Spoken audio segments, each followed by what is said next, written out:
ஆதியாகமம் 8ஆம் அதிகாரம். தேவன் நோவாவையும் அவனுடனே பேழையில் இருந்த சகல காட்டு மிருகங்களையும் சகல நாட்டு மிருகங்களையும் நினைத்தருளினார். தேவன் பூமியின் மேல் காற்றை வீச பண்ணினார். அப்பொழுது ஜலம் அமர்ந்தது. ஆழத்தின் ஊற்றுக்கண்களும் வானத்தின் மதகுகளும் அடைபட்டன. வானத்து மழையும் நின்று போயிற்று. ஜலம் பூமியிலிருந்து நாளுக்கு நாள் வற்றிக்கொண்டே வந்தது.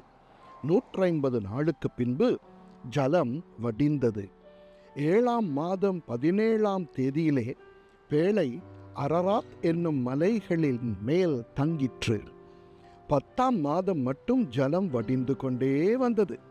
10ஆம் மாதம் முதல் தேதியிலே மலை சிகரங்கள் காணப்பட்டன. 40 நாள் சென்ற பின் நோவா தான் பேழையில் செய்திருந்த ஜன்னலை திறந்து ஒரு காகத்தை வெளியே விட்டான். அது புறப்பட்டு பூமியின் மேல் இருந்த ஜலம் வற்றி போகும் வரைக்கும் போகிறதும் வருகிறதுமாய் இருந்தது. பின்பு பூமியின் மேல் ஜலம் குறைந்து போயிற்றோ என்று அறியும்படி ஒரு புறாவை தன்னிடத்திலிருந்து வெளியே விட்டான். பூமியின் மீதெங்கும் ஜலம் இருந்தபடியால் அந்த புறா தன் உள்ளங்கால் வைத்து இளைப்பாற இடம் காணாமல் திரும்பி பேழையிலே அவனிடத்தில் வந்தது. அவன் தன் கையை நீட்டி அதை பிடித்து தன்னிடமாக பேழைக்குள் சேர்த்து கொண்டான்.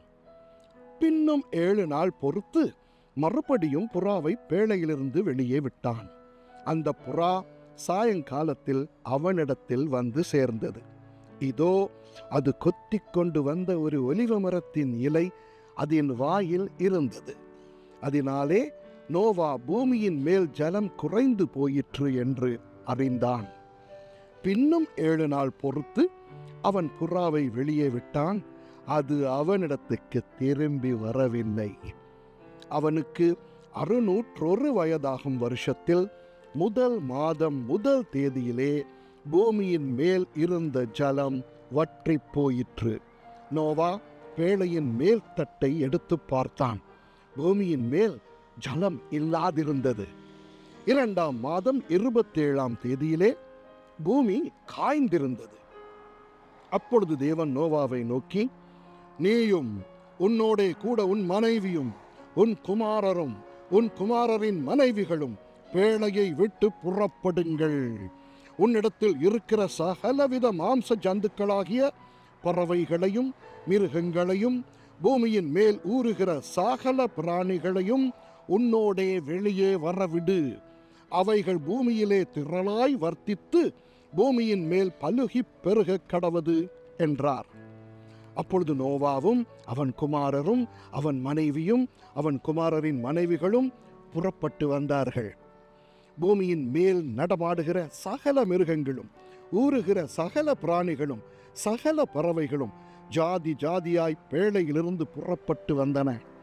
அப்பொழுது நோவா கர்த்தருக்கு ஒரு பலிபீடம் கட்டி சுத்தமான சகல மிருகங்களிலும் சுத்தமான சகல பறவைகளிலும் சிலவற்றை தெரிந்து கொண்டு அவைகளை பலிபீடத்தின் மேல் தகன பலிகளாக பலியிட்டான். சுகந்த வாசனையை கர்த்தர் முகர்ந்தார். அப்பொழுது கர்த்தர், இனி நான் மனுஷன் நிமித்தம் பூமியை சபிப்பதில்லை. மனுஷனுடைய இருதயத்தின் நினைவுகள் அவன் சிறுவயது தொடங்கி பொல்லாததாய் இருக்கிறது. நான் இப்பொழுது செய்தது போல இனி சகல ஜீவன்களையும் சங்கரிப்பதில்லை.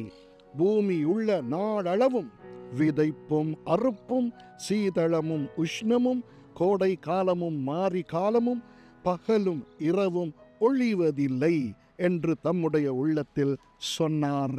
ஆமென்.